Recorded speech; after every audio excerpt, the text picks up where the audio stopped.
it was like, oh, okay, this is what it is. And looking back on stuff, you go, oh, I used to pull away from people when I felt scared and like nervous retreat. and betrayed. And what? Retreat. Yeah. And really just like, I think I used to be really angry. Like I used to be very suspicious of everybody. I used to expect people to lie to me and leave me and all these different things that I now realize were coming from somewhere inside me. Sometimes they weren't. Sometimes I was right.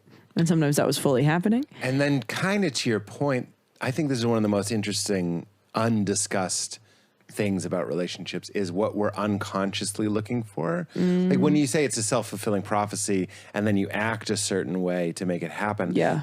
That is one aspect of it. I think there's this other aspect with like, what are you attracted to and why? Yeah. And I'm not trying to, I sure don't want you to feel sad, but I have to think with your mom, that's a type of abandonment, right? Oh yeah. So absolutely. you feel almost like that, you know, when being sad is kind of cozy, I think you do. Yeah, I do. So you kind of like are looking for what's familiar.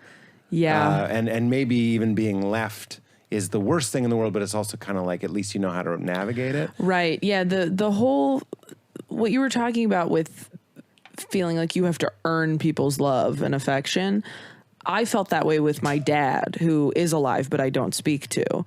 So I talked to him. You talked to him? Yeah, oh, yeah. how's he doing? We have a WhatsApp. Oh, good. Okay. Well, great. that's great. If you could, change his mind on some things, that would be great.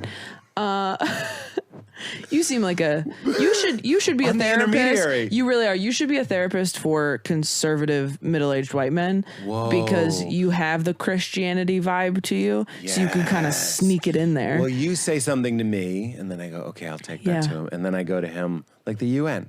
Yeah. And then he Yeah. says something to me, and then I go like, well, I'm not going to say that. Right. And then I change it a little bit.